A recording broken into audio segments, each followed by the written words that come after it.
In LGBTQ 1 Minute News, let's queer up entertainment. Netflix Ed Gein series sparks outrage for linking queer identity to Monstrosity and Netflix monster The Ed Gein Story, the latest entry in Ryan Murphy and Ian Bryan's crime anthology in drawing backlash from LGBTQ viewers for its portrayal of closed psycho star Anthony Perkins in the series directed by Alfred Hitchcock. Tom Hilfer suggested that Perkins' hidden sexuality mirrors Ed Gein's base urges.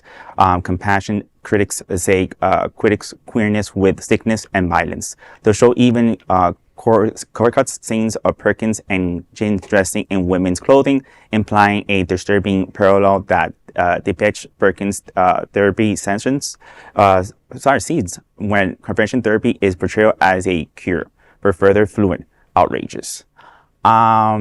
It's really interesting how now series of past, events are coming to light, and, we're kind of getting into, we always see in the screen the nitty gritty and then a little bit of the political, but now we see the darkness of it, and really like the mental side of things of our community and sometimes how things can manifest themselves.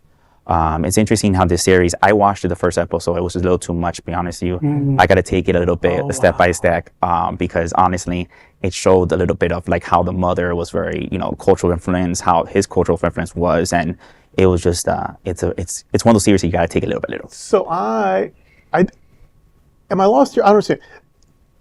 The Ed Gein and the psycho, is that supposed to be, is the psycho thing based on the real I believe thing that happened? The story is, somebody's playing Alfred Hitchcock. Right.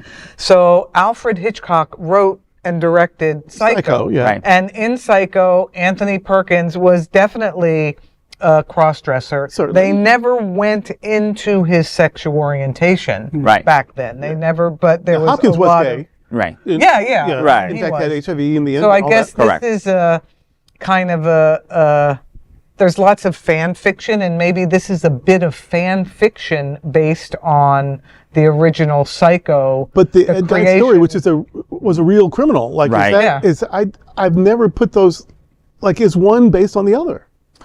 Well, maybe you got to watch the series. You got to watch it. I never knew, and maybe I still don't know. Maybe that's not even true. But it just occurred to me. I'm like, wow. So anyway, now I've got to watch it. Now you got to watch it. Even though it's going to give me nightmares, apparently. Yep. I don't mind nightmares. I take medicine that gives me nightmares anyway.